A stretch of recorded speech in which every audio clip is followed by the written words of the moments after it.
अग्ने नया सुपथा राय अस्मान् विश्वानि देवा वयुनानि विद्वान्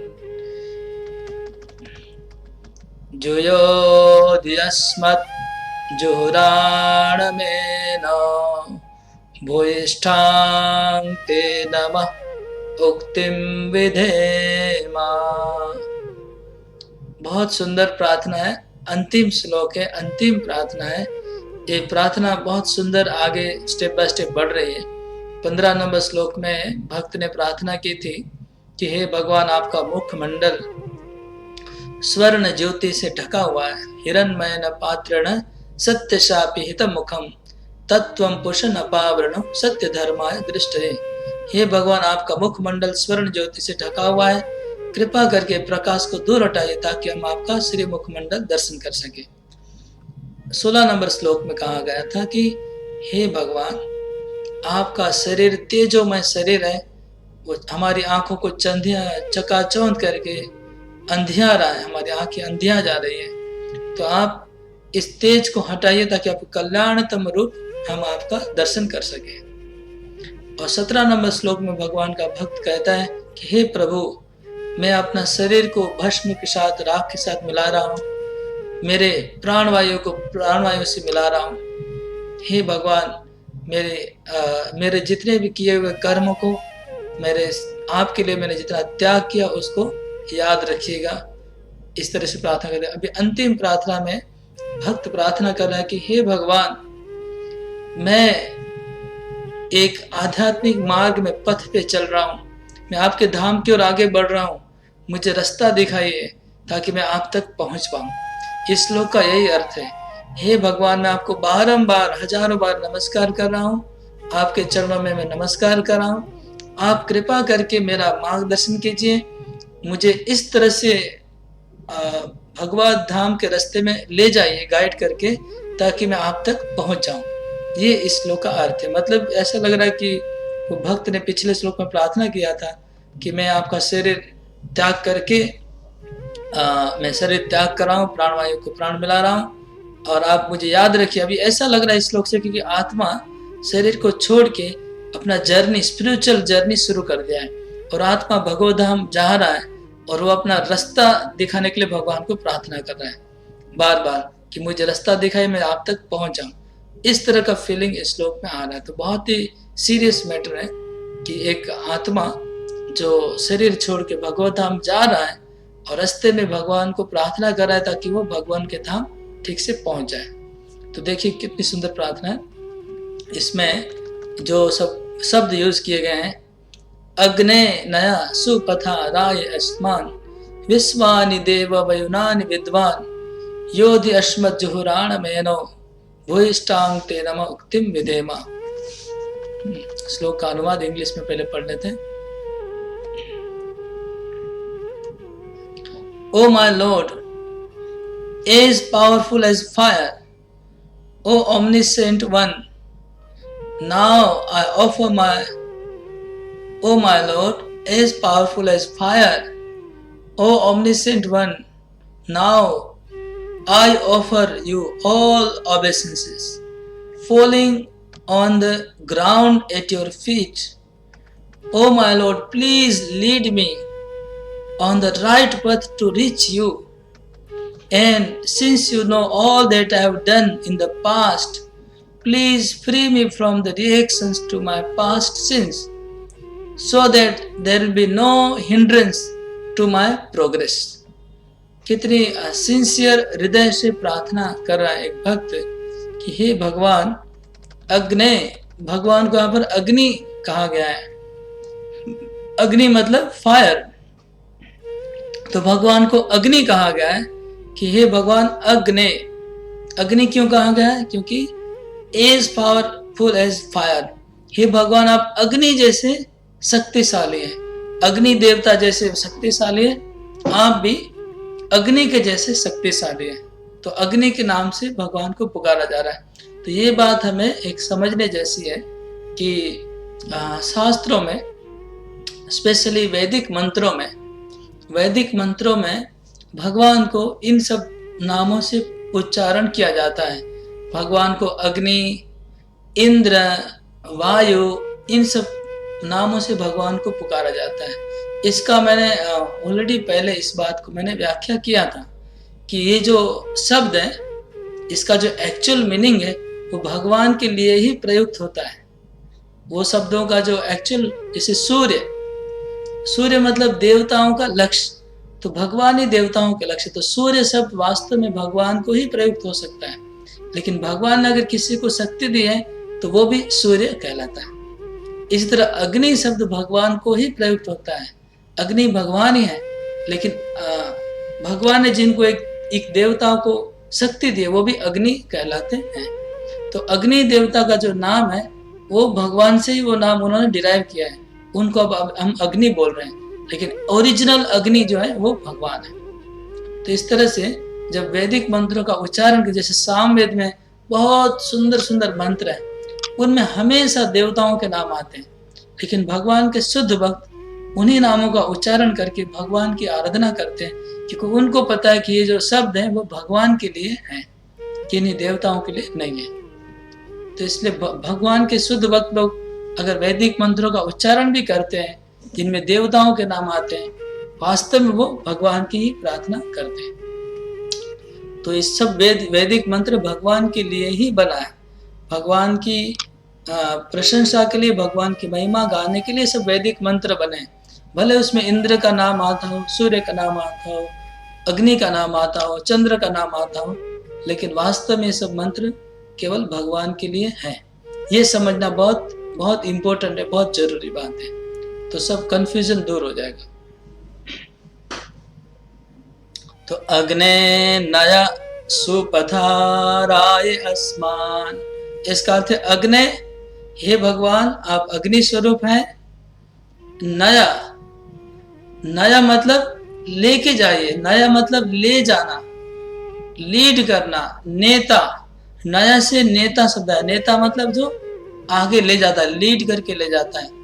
तो all my lord, O supreme powerful lord, please lead me, नया मतलब मुझे लीड करिए। तो एक भक्त जब जर्नी कर रहा है, स्पिरिचुअल जर्नी, तो जर्नी में वो भगवान को बोले कि आप मुझे लीड करिए, क्योंकि वहां पर लीड करने वाला और कोई नहीं मिलेगा, क्योंकि हम लोग जब मरने के बाद अकेले जाएंगे, कोई हमारे साथ में नहीं जाएगा, हम अकेले जर्नी करेंगे, तो उस समय कौन हमें लीड कर सकता है? केवल भगवान हमें लीड कर पाएंगे। तो अग्ने नया, हे भगवान आप अग्नि स्वरूप है, आप मुझे लीड करिए।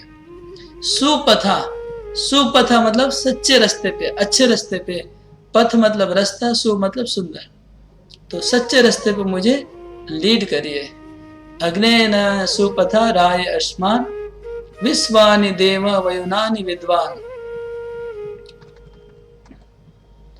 आप विश्व के देवता हैं, विश्व देव है, विश्व के समस्त देवता आप में है, आप सब देवता में। विश्वानि देव वयुनानि विद्वान, आप विद्वान है, विद्वान मतलब आप सब जानते हैं, हमारा पास्ट प्रेजेंट सब आप जानते हैं। हे भगवान आप मेरे भूत काल को, अतीत काल को अच्छी तरह जानते हैं, मेरे वर्तमान काल को जानते हैं, मैंने जो जो गलतियां की वो भी आप सब जानते हैं, मेरे अच्छे बुरे कर्मों को आप जानते हैं। इसलिए विश्वानि देव वयुनानि, वयुनानि मतलब जो हमने खराब काम किए, विद्वान मतलब आप जानते हैं, तो आप मेरे अच्छे बुरे समस्त कर्म जानते हैं भगवान। योधि अस्मत् जुहुराणम एना, तो आप कृपा करके जो मेरे खराब कर्म है, पाप कर्म है, उसको कृपा करके आप खत्म कर दीजिए, मेरे खराब कर्मों को आप विनाश कर दीजिए। और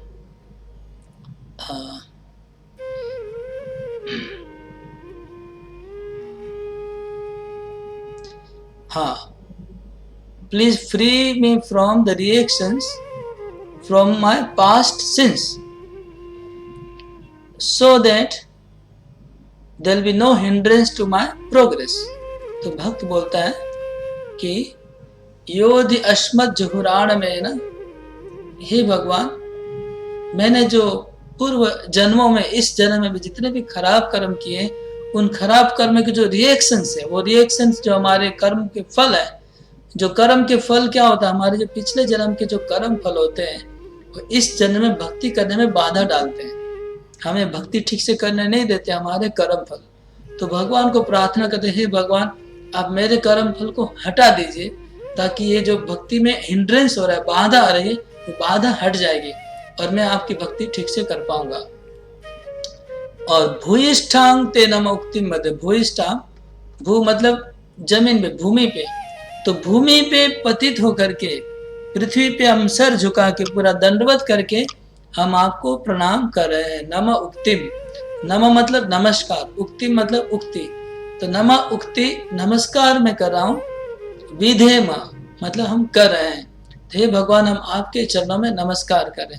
तो इस श्लोक में ये भी साबित हो गया कि आत्मा भगवान नहीं है और आत्मा भगवान के बराबर भी नहीं है, क्योंकि अगर आत्मा भगवान होता तो यहाँ पर भूयिष्ठांग नम उक्तिम, उनके भूमि पे पड़ के अपना सर को जमीन पे ठिका के भगवान को दंडवत प्रणाम करने का तो नौबत नहीं आता।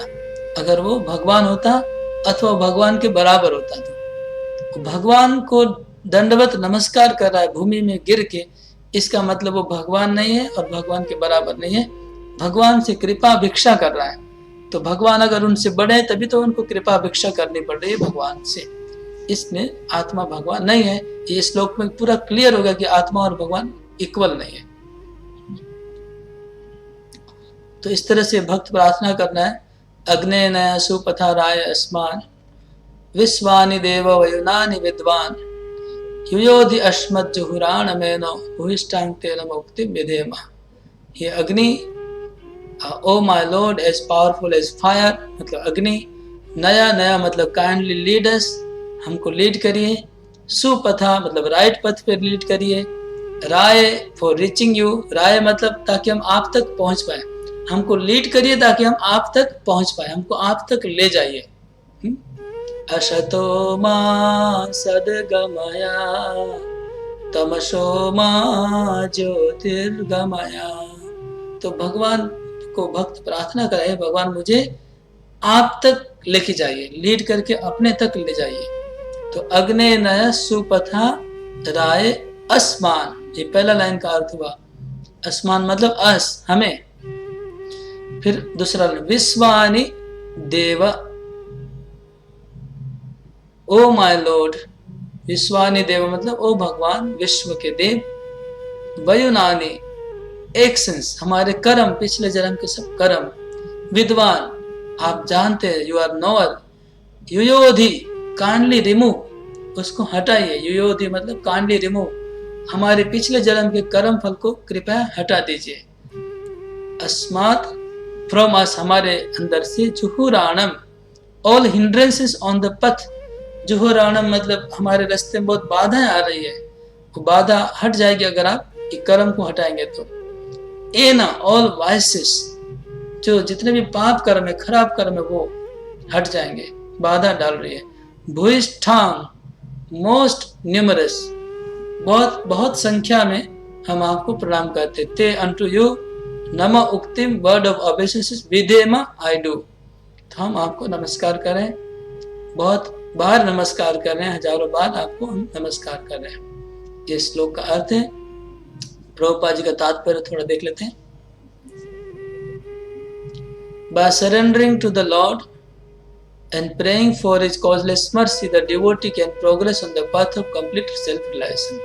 भगवान के चरणों में शरणागत होने से और उनको प्रार्थना करने से एक भक्त आत्मा साक्षात्कार में आगे बढ़ सकता है। तो आत्मा साक्षात्कार में आगे बढ़ने के लिए भगवान के चरणों में शरणागत होना और प्रार्थना करना बहुत जरूरी है। तो आत्म साक्षात्कार के पथ में प्रोग्रेस हो पाएगा।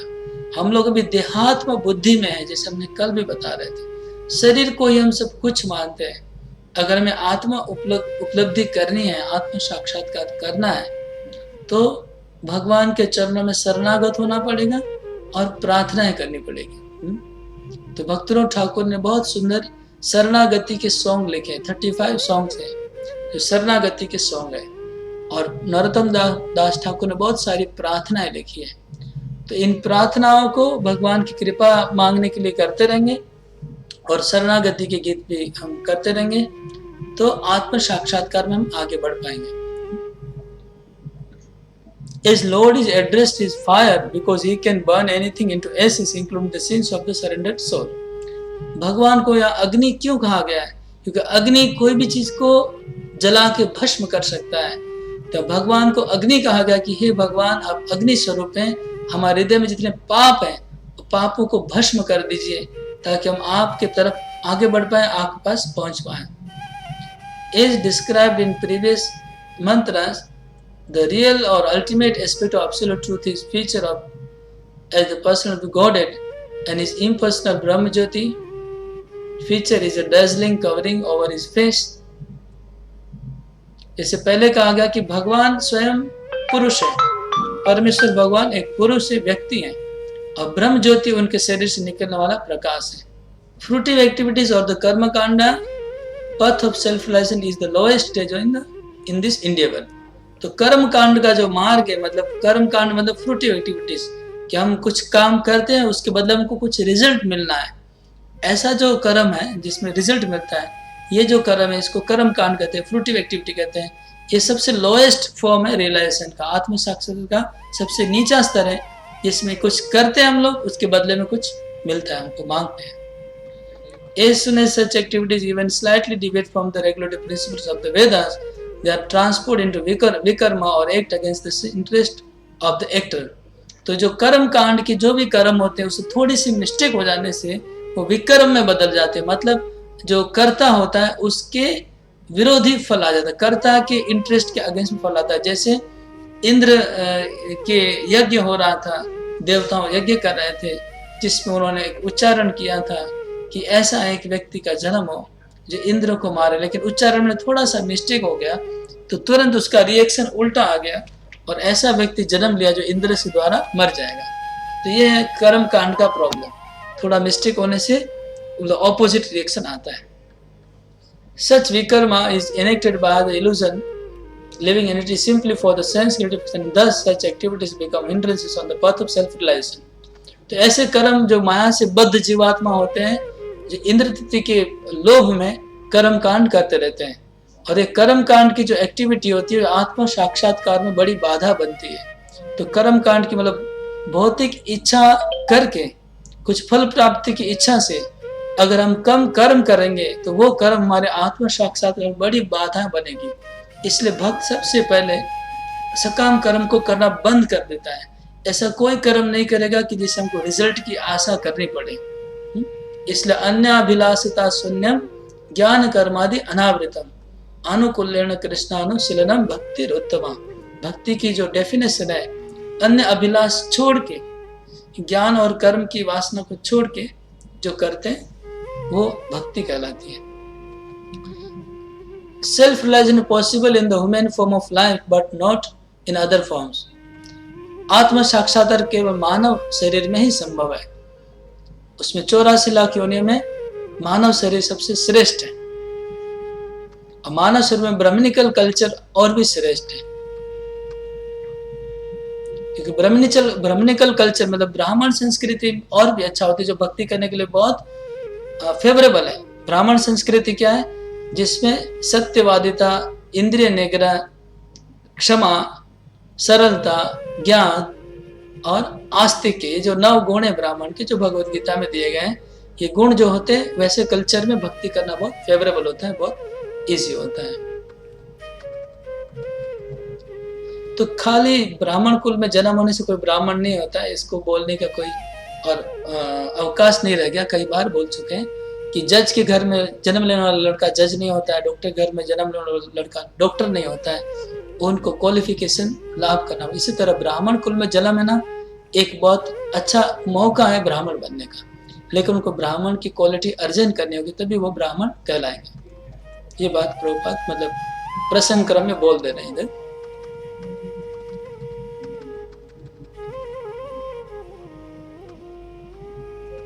भगवत गीता में अर्जुन के प्रश्न पे भगवान कहते हैं कि अगर कोई भक्ति करते करते उनका आधा भक्ति हुआ और कर्म फल की वजह से वह भौतिक वासनाओं की वजह से, विकर्म की वजह से अगर उनका पतन हो जाता है और भक्ति पूर्ण नहीं कर पाता है तो उनका क्या होगा?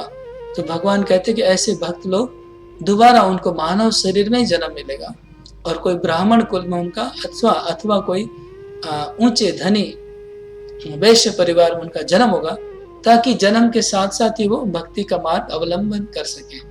इसलिए भक्ति में लॉस नहीं है। अगर भक्ति करते करते पूरा नहीं भी हुआ तो दोबारा मानव शरीर मिलेगा और चांस मिलेगा।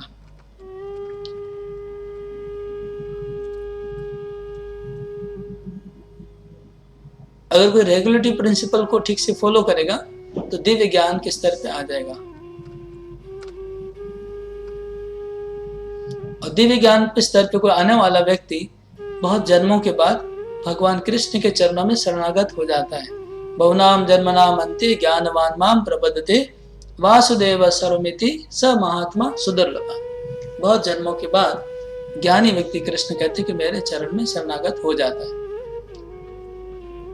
ये जनरल प्रोसीजर है। जनरल प्रोसीजर क्या हुआ? जनरल प्रोसीजर ये हुआ कि अगर कोई व्यक्ति रेगुलेटरी प्रिंसिपल शास्त्र का, अगर शास्त्र के विधि नियमों को पालन करता रहे और शास्त्र के निर्देशित कर्मों को करता रहे तो कर्म को करते करते करते उसको एक दिन दिव्य ज्ञान प्राप्त होगा और अकर्म के स्तर पे आ जाएगा। और अकर्म के स्तर पे आने के बाद भगवान बोलते ऐसा व्यक्ति बहुत जन्मों के बाद कृष्ण के चरणों में शरणागत हो जाता है। तो प्रोसेस बहुत लेंदी हो गया। उनको कई जन्मों तक कर्म का पालन करने से अकर्म पे आएगा और कई जन्मों को अकर्म या ज्ञान का अनुसरण करते करते वासुदेव के चरणों में शरणागत होगा। ये जनरल प्रोसीजर है, ये नेचुरल प्रोसीजर है। लेकिन इसके अलावा और फास्ट प्रोसीजर होता है। But one who surrenders at the very beginning as recommended in this mantra at once surpasses all the preliminary stages simply by adopting the devotional attitude। लेकिन अगर कोई भगवान के चरणों में शरणागत हो जाए, भगवान के चरणों में आत्मसमर्पण कर दे कि हे प्रभु, हे भगवान, मुझे आपके शरण में ले लीजिए, तो उनका इतना लंबा जर्नी एकदम शॉर्टकट हो जाएगा। उसको कई जन्म तक कर्म और अकर्म नहीं करने पड़ेंगे, सीधा भक्ति में आ जाएगा। इसलिए भगवत गीता में भगवान कहते हैं सर्वधर्मान परित्यज्य मामेकम शरणं व्रज अहम त्वां सर्व पापेभ्यो मोक्षयिष्यामि मा शुचः। भगवान कहते हैं कि समस्त धर्मों को त्याग करके केवल मेरे चरणों में शरणागत हो जाओ तो मैं समस्त पापों से तुम्हें मोक्ष मुक्ति प्रदान कर दूंगा। जिस प्रकार यहाँ पर एक भक्त प्रार्थना कर रहा है कि आप मेरे पापों को दूर कर दीजिए, पापों को भस्म कर दीजिए, तो भगवान भी ऑलरेडी गीता में प्रतिज्ञा कर चुके हैं कि जो मेरे शरण में आ जाएगा मैं उसके पापों को विनाश कर दूंगा। तो भक्त इसलिए भगवान को प्रार्थना कर रहे हैं कि आपने प्रतिज्ञा की, आप कृपया मेरे पापों को विनाश कर दीजिए। There are many sinful reactions involved in karma kanda activities, whereas in jnana kanda, the path of philosophical development, the number of such sinful activities are smaller। तो कर्म कांड में बहुत पाप भी होते हैं। कर्म कांड के मार्ग में पाप होना स्वाभाविक है कि आप कुछ इच्छा से, कुछ फल की वासना से कर्म करते हैं तो नेचुरली बीच में जितने लोग आएंगे उनके प्रति हिंसा होने वाली है। इसलिए वो कर्म कांड का मार्ग में पाप ज्यादा होता है और ज्ञान कांड में पाप की मात्रा बहुत कम होगी, minimum. But in devotional service to the lord, the path of bhakti, there is practically no chance of incurring sinful reactions। लेकिन भक्ति में पाप और पाप का फल पाने की प्रैक्टिकली कोई चांस नहीं, चांस बहुत कम है, मतलब ऑलमोस्ट नहीं है चांस पाप होने का भक्ति में। क्योंकि कर्म कांड में तो पाप ही पाप हो जाता है, ज्ञान कांड में पाप आदमी एकदम जीरो नील कर देता है, मिनिमम करता है पाप। लेकिन भक्ति में क्या है, सब कुछ हम भगवान को अर्पित करते हैं। खाना भी बनाते तो भगवान को अर्पित करते हैं, इसलिए हमको पाप नहीं लगेगा। खाने के लिए जो वेजिटेबल कट करते हैं उसके लिए छोड़ा हिंसा हो रहा है, लेकिन वो हिंसा नहीं होगा क्योंकि हमको नहीं लगेगा, क्योंकि वो भगवान का ऑफरिंग करके प्रसाद खाते हैं। लेकिन वही चीज जब ज्ञानी अगर भोजन करेगा तो उसको थोड़ा सा पाप लगेगा।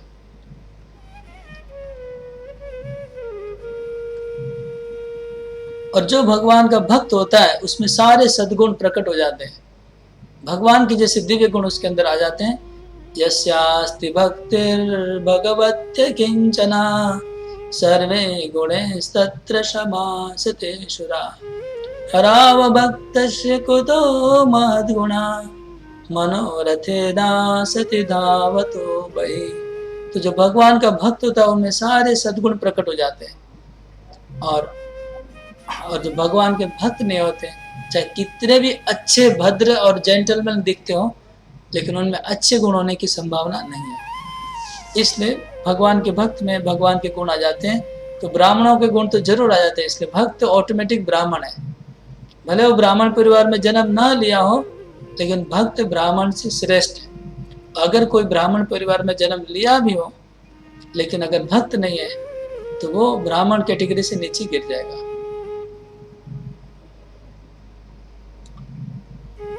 तो भगवान सबके हृदय में विराज करते हैं, इसलिए भगवान हृदय से भक्तों को डायरेक्शन दे सकते, दिशा दे सकते हैं, दिशा मार्ग प्रदर्शन कर सकते हैं कि कैसे आगे बढ़ना है। गीता में कृष्ण कहते हैं कि ददामि बुद्धि योगम तम येन मां उपयान्ति ते।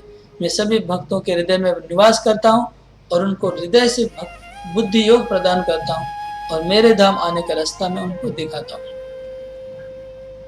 और ऐसा ये जो फैसिलिटी है, प्रभुपाद कहते हैं कि मार्ग दिखाना ये केवल भक्तों के लिए स्पेशली ये अवेलेबल है फैसिलिटी, और ज्ञानी कर्मियों को फैसिलिटी नहीं मिलता। As far as others are concerned, God gives sanction to the doer only at the risk of the doer.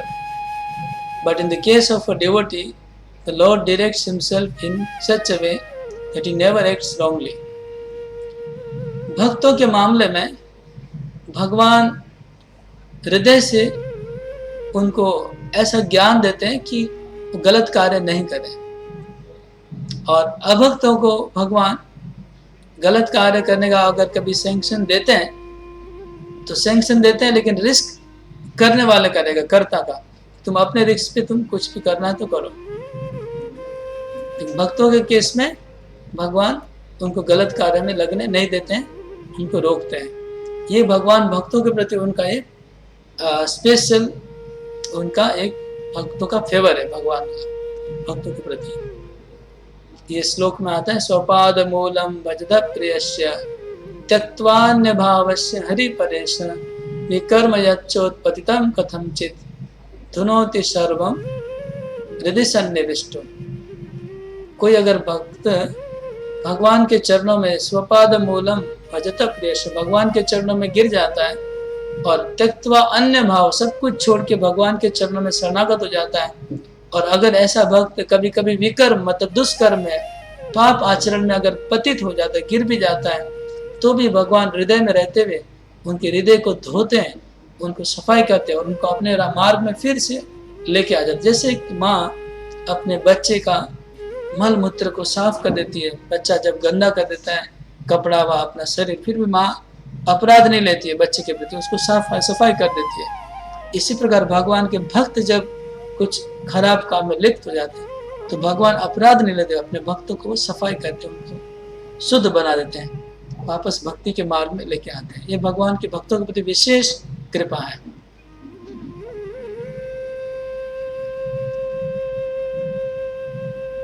The Lord is so kind to the devotee who is fully surrendered to his lotus feet that even though the devotee sometimes fall into the entanglement of vikarma acts against the Vedic direction, the Lord at once rectifies such mistakes from within his heart.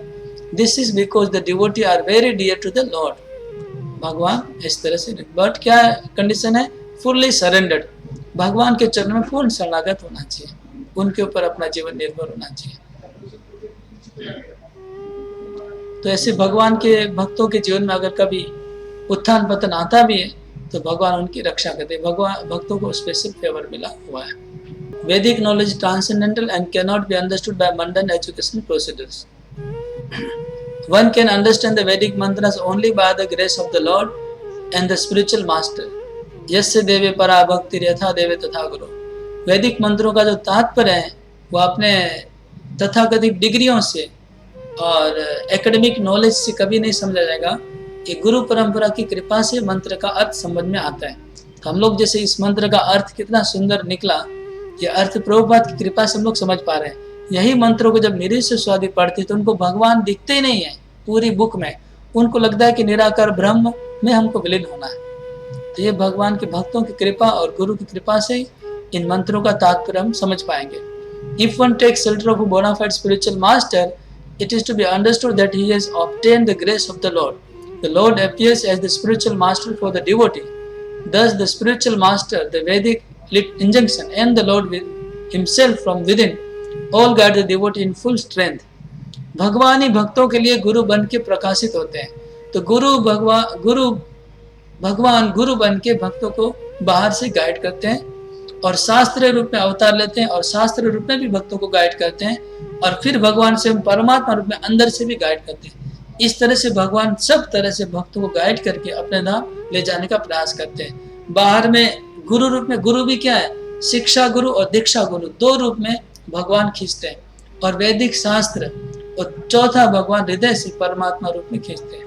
इस तरह से भगवान अपने भक्तों को अपने तरफ ले जाते हैं. विथ फुल स्ट्रेंथ, पूरी शक्ति से भगवान जीवात्मा को अपने तरफ ले जाते हैं. In this way there is no chance for a devotee to fall again into the mire of material illusion. इस तरह से भक्तों को नीचे गिरने की संभावना कम है.